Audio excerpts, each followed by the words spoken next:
Our speaker today is James Denham.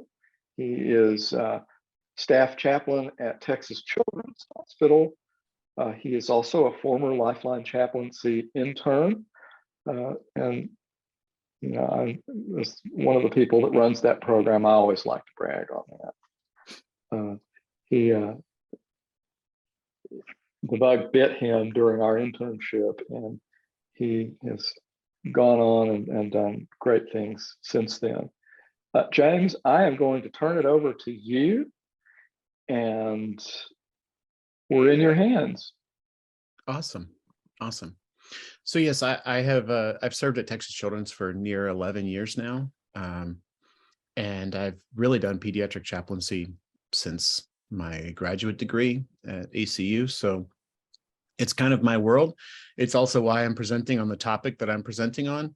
It's honestly sometimes challenging to come up with the adult topics as a pediatric chaplain, but that's okay. I have hopefully the things that I'll be able to offer today are helpful. I've tried intentionally to use things that I have used with adults. So what I mean by that is that I have an adult congenital heart disease unit at Texas Children's Hospital, where we have patients who now are living far longer than their childhood, and they need a surgery, they need ongoing treatment, and they can't get it anywhere else. So anything that I am presenting to you, I have done with our adults. So hopefully that might also open up some avenues for you. But just overall, I'm gonna share my screen, and then we'll go from there. Let's see.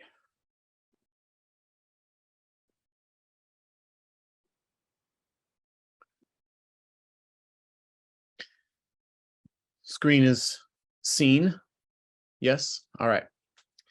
So overall, what I'm trying to get at in this whole discussion is, how do we open up the world as we know it, a world that is quite serious, quite full of a good amount of prisons, both emotional, spiritual, also physical, in the hospital, in the hospice. How do we open up those spaces? And frankly, I, as a chaplain, I can walk in and I can hold a serious conversation. I can ask all the classic questions that people want us to ask. How does that make you feel? And tell me more, all of which are very, very, very important, right? But at some point in time, I have to be able to use some tools that are outside of those questions, right? At some point, there has to be a way to bring down the tension, to cut through it, and to allow people to be themselves in a clearer, more distinctive, more beautiful way. So that being said, I also know that I can't use humor all the time, right? We have to navigate when we use humor, when we use play, when we use laughter, right? Walking into these sensitive rooms, walking into some of the end-of-life issues, some of the chronic diseases, some of the brokennesses we see, that requires an ability to see through it and to choose what's appropriate and when it's appropriate. So once again, I will show you 3 different exercises that I use for families, for adult patients, and they work in a variety of circumstances. So what I'm going to first do is, I would like to know, some of you are not on screen, and I'm sorry to not see your faces, but I'm really curious. If you've never heard of this, then I would like to invite you. Where are you at today? Pick your number. Which one of these blobs fits you today?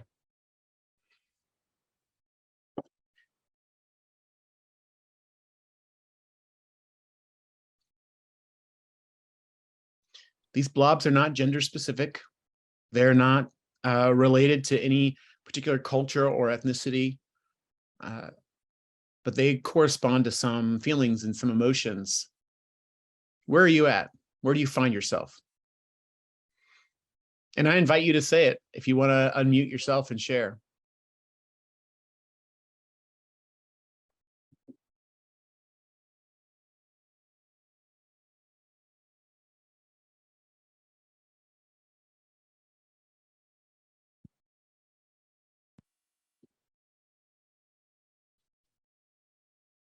I see 15s and I see a 10.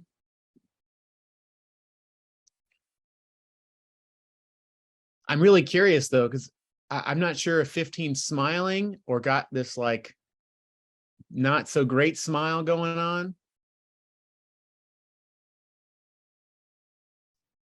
Well, I'm a 15, and for me, I'm smiling.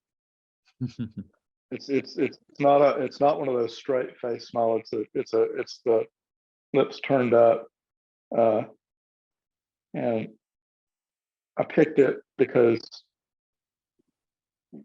having a pretty good day, things going pretty well right now. Not perfect, but pretty well. I'll take that any day of the week.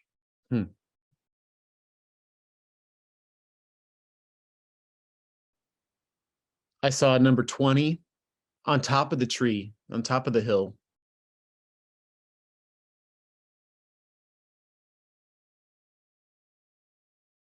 Was that the reason behind the choice? I'm curious.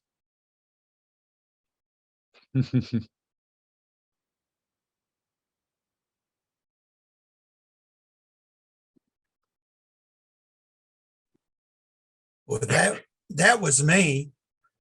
I don't know if anybody else chose 20, but I chose 20.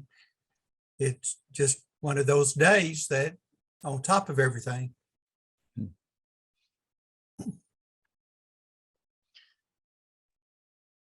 I chose 15.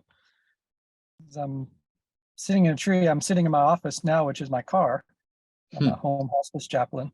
But I noticed the smile is kind of guarded. So that's kind of how I feel. It's like, yeah, by all accounts, things are going well, but yeah, going to guard it a little bit. So.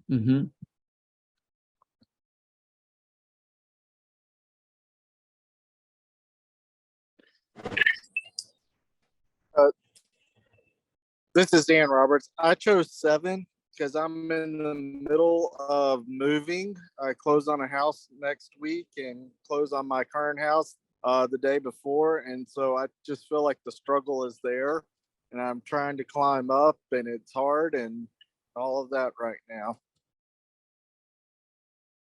As a number 7, I would imagine that's also a little bit of clinging too, especially as you're buying a new house or whatever kind of new you're getting. You could be clinging to the old as well.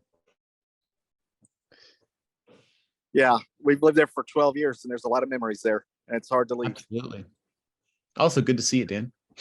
Good to see you too. So this is actually an exercise that I use pretty frequently. We had one mom who she had just delivered a baby and she ended up with COVID. COVID actually ravaged her body on the day of delivery. She was doing fine. And then on delivery, she really fell apart because her body became vulnerable, very vulnerable. And she was on a ventilator and she was trached for a very good long amount of time. I think she was with us for probably 8 months. And I used this blob tree with her. She found it quite funny.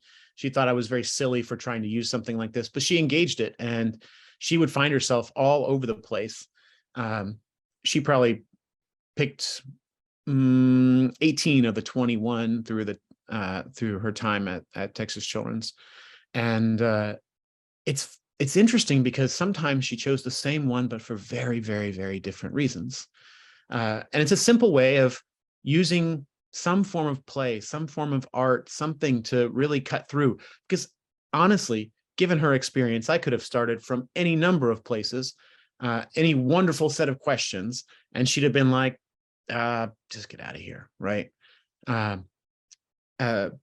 she received a lung transplant not too long ago, and I heard through those who were serving with her that it was things like this that our PTs, our OTs, chaplain, and social work did that are outside of the normal bounds of simple conversation, using something else to get the attention, right? Was really helpful for her. So that being said, I'm going to try and move the screen along. There we go. So when I think about my chaplaincy, I think about how Hy-G Faber's image of the clown really is very meaningful for me. It is probably one of the most important images of what I do. And so what is this idea of the circus clown that Hy-G Faber talks about? And honestly, we in America don't have a really great tradition of clowns. But the traditional European sense is what Hy-G Faber is really getting at. And this clown is someone who knows the meaning of love, of sorrow, of solidarity, knows what life is really all about, right? The clown has a clear function. He puts things in perspective. He shows that there are more sides to life than those grasped by the big battalions. It is no accident that in the courts of the mighty, the jester alone had the freedom to say what he liked. In a childish way, he makes these, those in the courts or those in authority, look a little foolish. He makes us feel they are, after all, human and ordinary, and thus reestablishes a sort of spiritual balance. He is much more than a joker, a funny guy. He brings home to us an aspect of life which we need to make the world tolerable. Now, this sounds a whole lot like what most chaplains are supposed to be doing anyway. And I would argue that would be correct. I would argue that most ministers are supposed to be doing this as well. The ability for the clown to see things as they are and name things as they are is a skill set and a tool that we have. And one of the ways that the clown does that is by play, right? But unfortunately, in our culture, we think of play as a distraction, right? I want my child to play so that blank, blank, blank, right? If I'm in the hospital, I think a lot of people assume that I'm going to engage the child on play so that I can have a conversation about something else, right? I want to talk to your teddy bear so that I can hear about your feeling about the hospital. But actually, the way that play is rightly done in a hospital setting is that it's not a distraction for the purposes of something else, but the act in which we use to make the meaning itself. And I think that's really, really important. We as a hospital culture want to use play, right? Especially in the pediatric setting, we want to use play, but we want it to be a vehicle for something else, right? It's not an end in and of itself. And that bothers me a lot because if we do that, we miss the meaning that can be made in the act of being creative. So when I think about this, we think about Corinthians, of course, and the foolishness of God. So let me take that a step further. Right? The creativity of play makes room for the experience of God to become manifest in our lives. Without creativity, right, I would argue that we miss the opportunity to experience God in our lives, right? We can think through God. We can think through our theology. We can think through our relationship to our church, and we can think through in Frankel's language, the meaning of our lives. But are we able to really make meaning? Are we really able to play around with it and look at it from 28,000 different directions? Play allows imperfections, right? And I think this is actually the foolishness of God to me.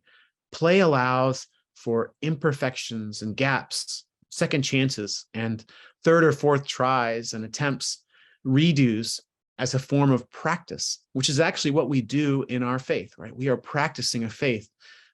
We are not believing a faith. We are practicing a faith. And play allows us to keep coming back to it. One of the things I notice frequently in the children's world is that when we play with a child, they will often tell the same story 3 or 4 or 5 or 10 times. I will play through the same game multiple times until they feel like they've got the idea, or they feel like they've gotten the meaning of what they're wrestling with. Right? They need multiple tries. And we do too. Play allows that. Right? Play doesn't require us to have it all right.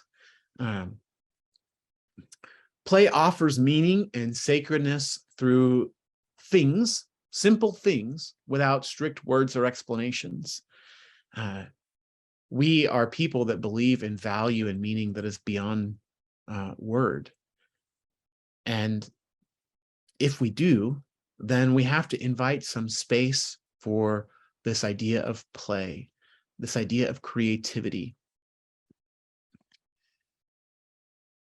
Creativity really allows 3 parts of that foolishness of God, 3 parts of the sacred, right? Without play, without creativity, we lose the ability to imagine. We lose the ability to be empathetic, and we lose the ability to be vulnerable. I would argue that we can have some very serious, very straight-jacketed conversations, but creativity in the room at the bedside allows for a sense of imagination, allows us to truly empathize, and allows true vulnerability. I think of imagination as future storytelling. I think of empathy as the ability to tell it like it is. Right? In a children's world, a 5-year-old may tell me about their bowel movement, and unless I get to tell it like it is, right, and unless I get to have fun with that, right, is empathy really had?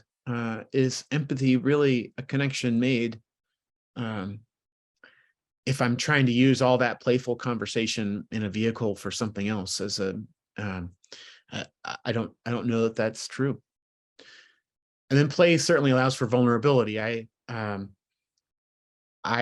work with a good amount of hospital clowns, and I'll tell you, if it would be very, very, very hard to be silly in a room without becoming vulnerable, right? It's challenging to do that.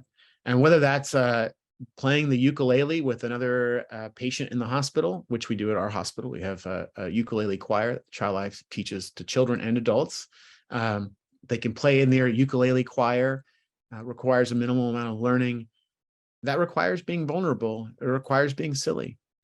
If you want to play music in a room with a patient, sing with a patient, or with another a parishioner, if you're a minister, right? That requires silliness. It requires you opening yourself up to be vulnerable. And that is a gift, but only unlocked through creativity, only unlocked through that play. So what I've done is I've laid out a bunch of different opportunities here.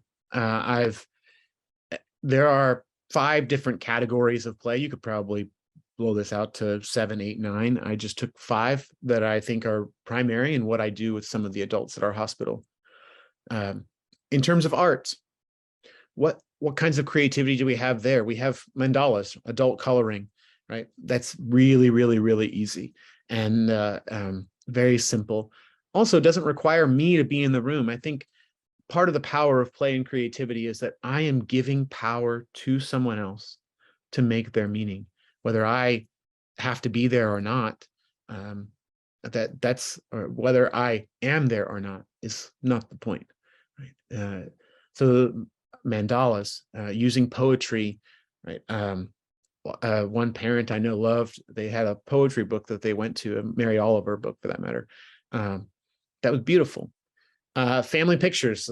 Honestly, I can't think of of many things that are more valuable than asking a grandfather or a grandmother to show me pictures of their grandchildren or their family.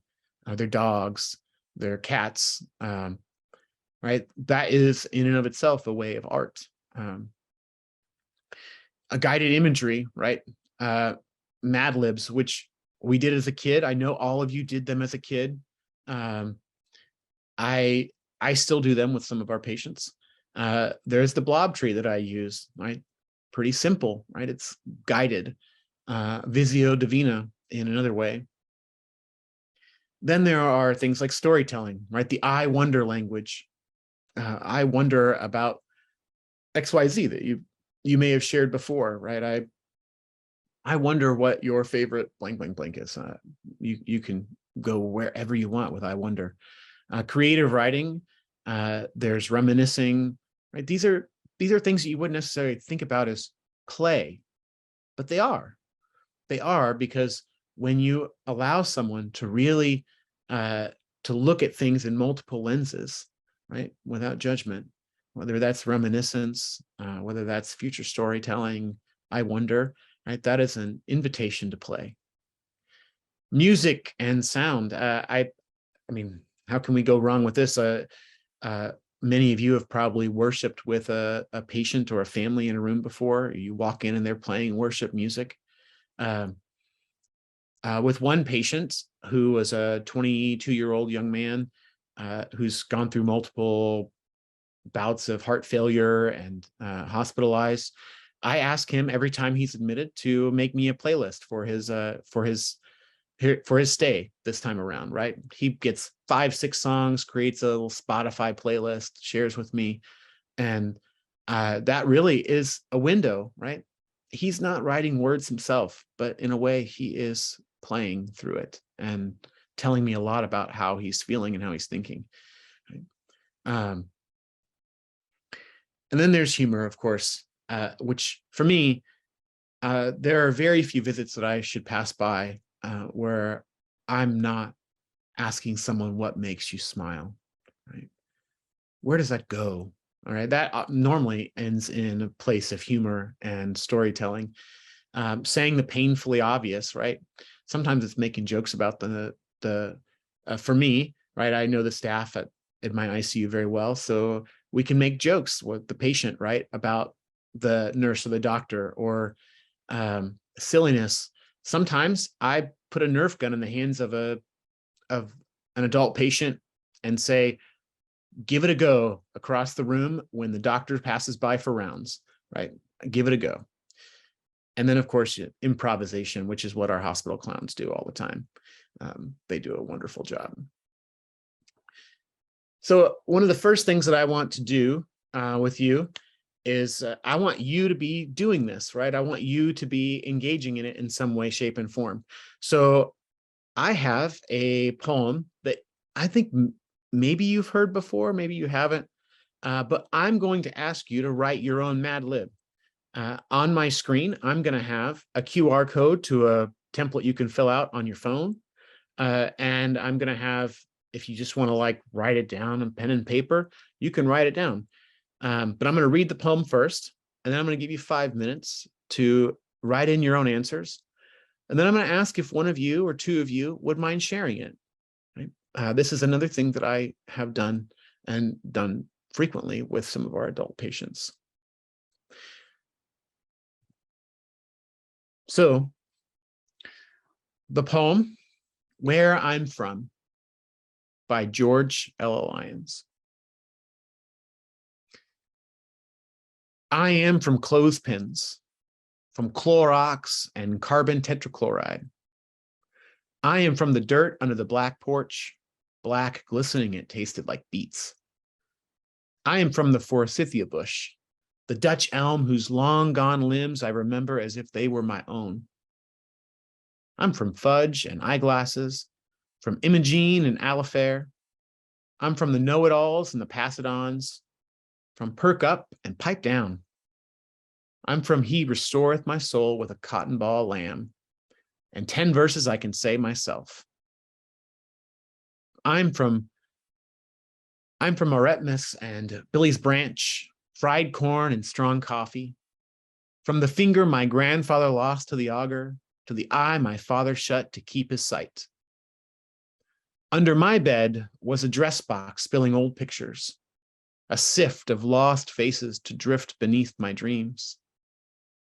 I am from those moments, snapped before I budded, leaf fall from the family tree. It's a beautiful, beautiful, beautiful poem. So what I would typically do is I would share that with a patient, right? This is coming around a time when you're thinking about reminiscing, you're thinking about the stories that makes up someone's identity. And then I would invite them to write their own. And so I'm going to ask you right now, on the right side, you'll see pretty much the page you can fill out, right? You can do whatever you want with that. You can write in on pen and paper your own answers. You can use the QR code on the left to a PDF filler. I mean, it's limited if you wanted to download it or send it to yourself. But at least you could fill something in. I want to give you 5 minutes to write things in, maybe a little bit longer, and then I want to hear them.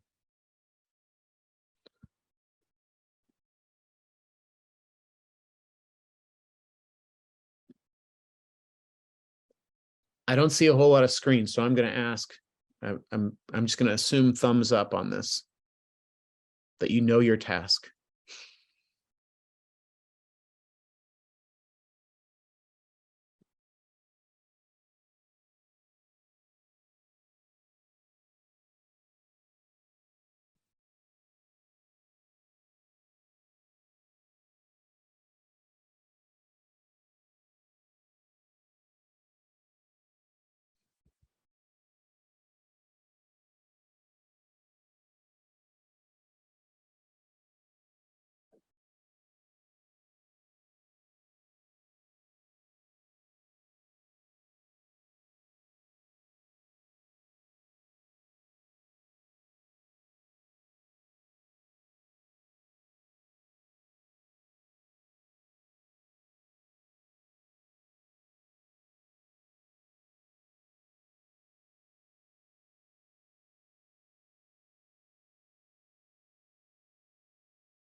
Are there any who have finished yet?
Anyone done yet?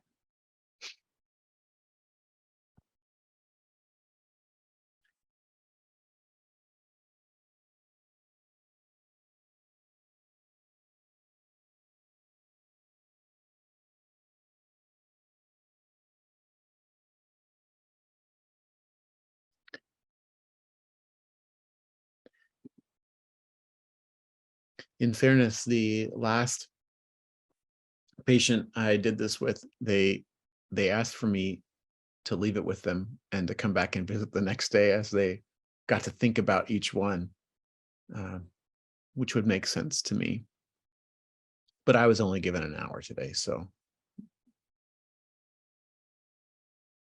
hence I'm asking quicker than I normally would.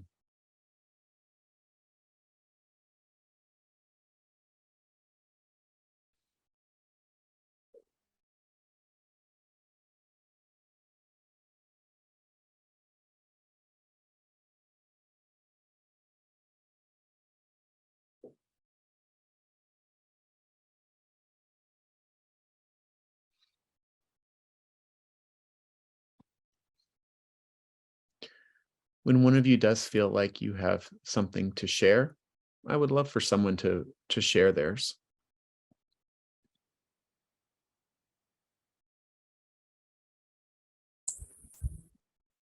What if it's not finished, but just some of it? Or you can totally share as much of it as you want.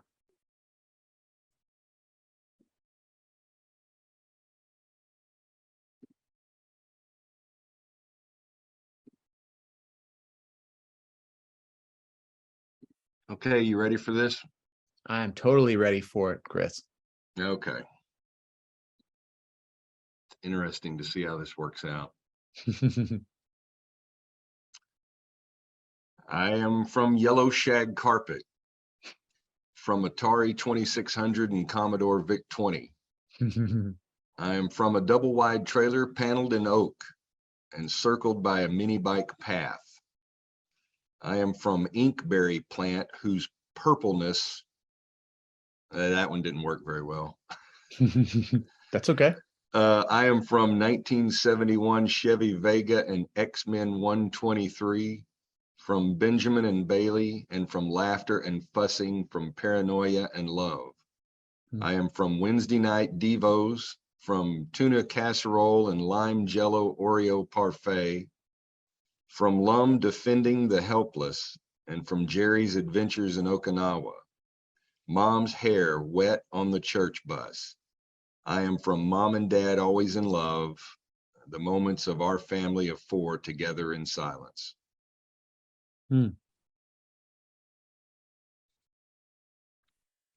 I love that. Thank you. I love that. And as you can imagine, I mean, that if I were playing, if I were engaging in a room, I mean, the amount of things that I'd get to ask about, right, that I'd get to hold in my pocket, Right. would be beautiful. And also, even without asking about it, there's some vulnerability shared, right? That Oh, even yeah. without more stories, I still feel like I've received something. Wow. That was, yeah. I mean, just for me, it was good. Yeah. Thank you for sharing. Well, you're welcome. And thank you for asking us to do that, because I guess it meant something for me and didn't even know it, because we lost Mom in June, and now that enabled me to have a little moment there to Oh, put awesome. all of it together. So, you know, it tells me and it reminds me that I'm thankful. Amen to that. Are there others who would want to share theirs?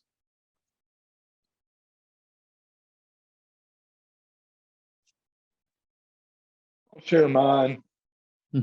I am from the breezeway of the house where I grew up, from cool concrete on a hot day.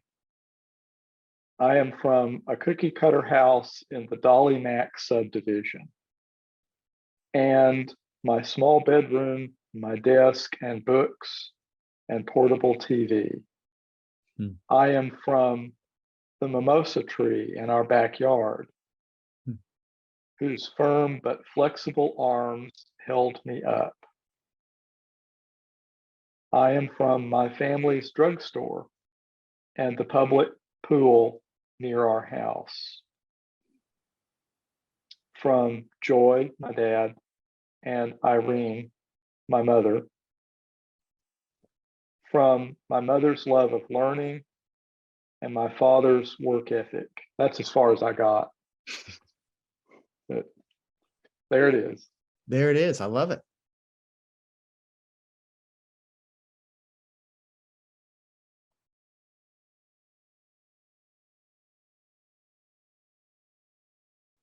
Anyone else interested? I'll go for it. Go for it. I am from WD-40 and motorcycle. I am from dark and alone and contained all I need. I am from a dirt road who's long and bumpy. I'm from Nintendo and bicycle, and you can tell since I did Nintendo that I'm a little younger than Chris, who did the Commodore and one of the other earlier game systems. From Janice and Wanda, and from loving and devoted. From hardworking, I am from Christmas Eve. From cornbread dressing and fried okra. And that's as far as I got.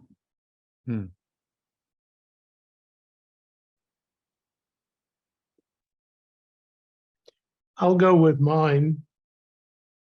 I am from blankets, rheumatic fans.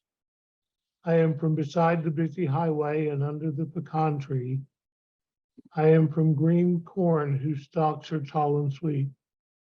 I am from computer and pianos, from Dillmans and worships, farmers and doctors, from churchgoers.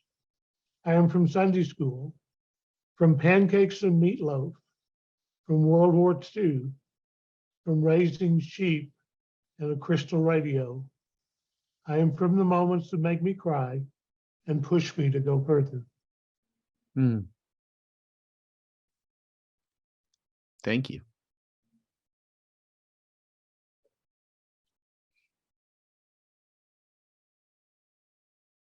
These are all really beautiful. I love them.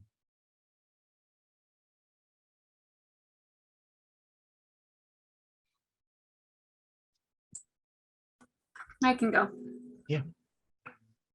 I'm from knee-high grass and from immaculate sunsets and stars for miles. I am from over yonder and across the pasture. I'm from cicadas who sing me to sleep.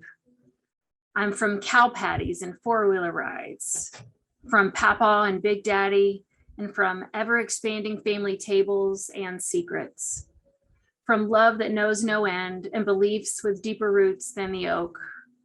I am from Sunday school and from cornbread and nanny rolls. That's as far as I got. I love it. I love in all of these there are these beautiful elements, that whether it's like the tangible language that is used. Like I can taste the things that you're talking about. I can smell the places that you're talking about. I can feel them. But actually, it's more important than whether I feel and taste them. I imagine as you wrote these, that you felt them and you tasted them and you knew them, like it was very tangible to you. And that's what I'm getting at with play. That's what I'm getting at with creativity. And it doesn't have to be a long poem like this. You could take a short Mary Oliver poem and let people do the same thing with that, right? The goal is letting someone be creative, right? To let them tap into whatever it is that's going to really help them. Letting there be a point where their smile can disarm them and they can be themselves to their deepest point, right? Part of it for me is I'm aiming to get not at their problems in a visit, but I'm aiming for their strengths. I'm aiming for what they bring to the room that is distinctly and uniquely theirs, that gives them the resources to cope. There will be problems along the way, right? As we all have. But I aim for the strengths, and I think play gets me there in a way that matters. Thank you for sharing those. I really, really, really appreciate it. I want to share. So I've shared the blob tree. We've done this creative writing exercise, the Mad Libs, which I totally love. And I want to share with you one more, and that is guided imagery and Visio Divina. Now you can do this with photos and figurines and people and architecture and all sorts of things, right? Like there's no end. But I have a wonderful set of little square cards. I think Paul has seen them before, from an Instagram artist and theologian. You may know Scott the Painter. And his drawings are wonderful in the invitation that they offer. I use these for staff support at our hospital. After a difficult death, I will spread these out on a table and let people pick the one that speaks to them the most. I'll do this for a patient. I'll let a family, when I have a family in a room and I have 3 or 4 or 5 people, a teenager as a patient, spread them out, let them choose. This is what I do for our transplant families when I'm doing my transplant assessment. Is I will let them choose the one that they are, the one or the couple that they are feeling in that moment when they think about that process. And then I'll come back to it later on, which is kind of fun. So I'm just going to show you them, and I want you to participate. What do you see? What are you feeling when you see that image? What draws you about it, right? And feel free to share. So we're going to go with our first 2. I did 2 on a page.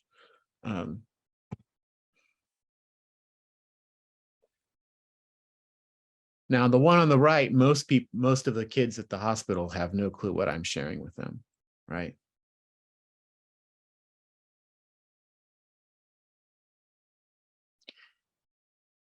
I will tell you today, I feel like that tape deck cassette. This session is right in between, literally my hour break between 2 certification interviews, board certification interviews. And I feel a little bit unspooled today. Like I need my family, my wife, my kid, my dogs, some disc golf and soccer time to like re-spool, right? That's how I'm feeling.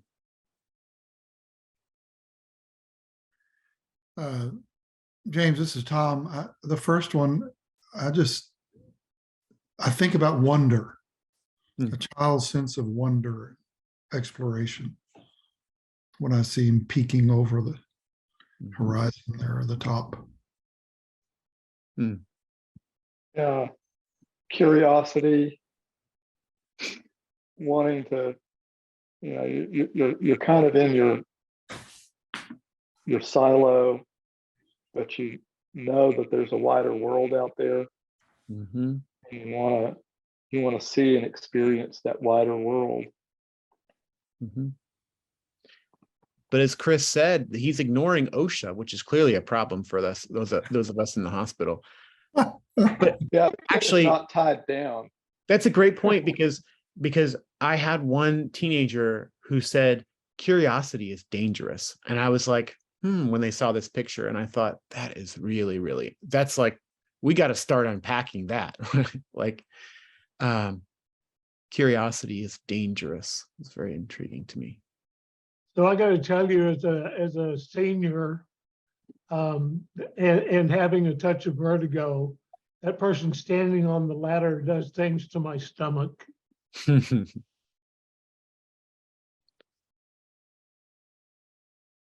this is the goal of Visio Divina, right?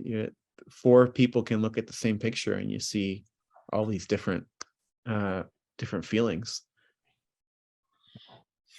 What about these two?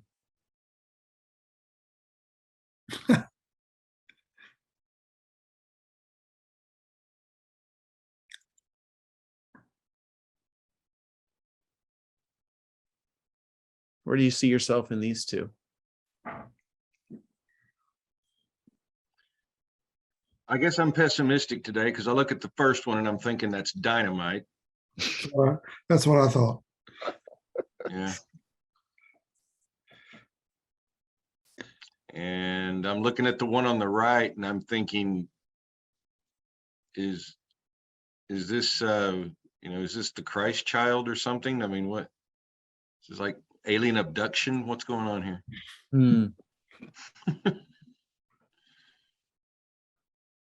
The weird halos those halos circles are throwing me off. They could be halos, and they could also be, in my world, right? I'm thinking about the way we circle injuries on a child, right? When we're doing non-accidental trauma, right? This is the first thing that pops into my mind. Seeing that first picture, it has been lit, and so it's smoking. We know it has burned before. And you got all these others that are wanting to relight it, and maybe it wants to be relit, and maybe it doesn't. I see support there. It's like its wick has gone out, and these people are helping, or these other candles are coming to its aid. That's after I thought it was dynamite. What I see in the first one is a candle that has given light to all these other candles, but has itself kind of become extinguished. It's given all its light away, in a way. Yeah. I think sometimes that middle candle, I'm like, I feel the overwhelm of 28 people trying to give me their candle. I'm like, take your dang candle somewhere else. You're intruding on my space here, right? Here's another Scott the Painter one, but this one is the same card. I flipped it.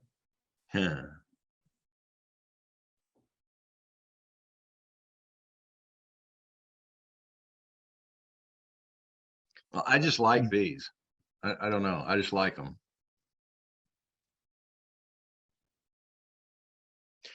I mean, the interplay here between what could be shadows, right? What's underneath the water, what's well,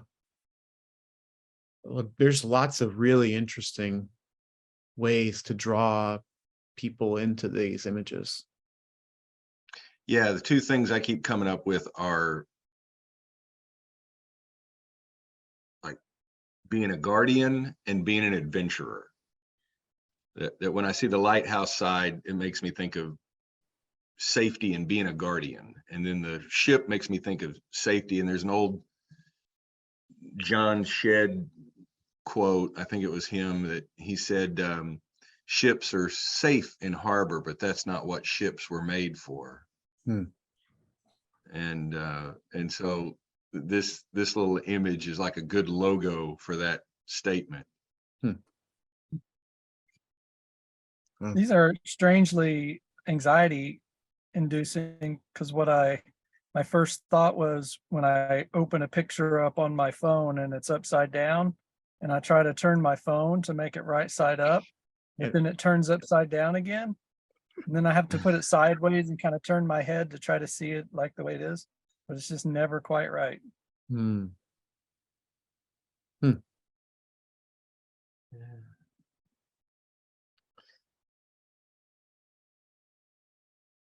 So this is just an exercise, right? We're doing it for ourselves, but what I'm trying to highlight is how we all know Visio Divina, right? It's not unknown to us, right? What I want to claim in our presentation today is that these things don't belong solely out in our church when we can do Bible class, right? They also belong at the bedside, right? They can take up some space in our visits, right? They can mean something to people in the hospital. And they may be the keys to opening them up to what they want to talk about and what they truly feel, right? That maybe they don't have words for, but they just seem to cling to that image, right? And it's the same thing with the poem, the creative writing, the blob tree, right? It is our opportunity, our chance to open them up in ways that are meaningful and in ways that get them to who they truly are, right? Play does that. Play does that. You don't have to be the funny guy. You don't have to be the joker, right? I don't go into a room with 28 jokes ready to tell, but I do go in the room looking for the ways in which I can be creative and identify the strengths that they have, right? The beauty that they carry that makes them more than patient, right? It makes them one of God's beloved. So thoughts, comments, additions, corrections, fist shaking. James, who's the artist? Scott, who? Scott the Painter, Paynter. I thought it was some fancy name. Painter. No, he's an Instagram artist, but he's kind of theologian too. I'm pretty certain Wilson McCoy's like got his name and number and all that jazz. Surely he does. Well, thanks for that. That's really neat stuff. I appreciate you sharing. You can order they're little squares. They're like 4x4 squares, and I have like 30 of them. I haven't counted them exactly, but there's plenty of them. But these are all things that you can get anywhere and everywhere, right? They're all over the place, easy to get, right? I QR coded the poem, right? You can have someone do it from their phone. So there you go. Thank you. James, thank you so much. We've got some people who are getting ready to leave here. I want to remind everybody that our next Lunch and Learn will be the first Thursday of January. We're doing these the first Thursday of every quarter. And so it'll be January 5th from 12 to 1 p.m. Speaker and topic to be announced. So I want to thank all of you for participating. This has just been a delightful time. James, for presenting and sharing your unique resources and your unique perspective from your work at Texas Children's. So for all of us at Siburt Institute, we thank you and we wish you all the best. Blessings on your day. And we will hope to see you again next time.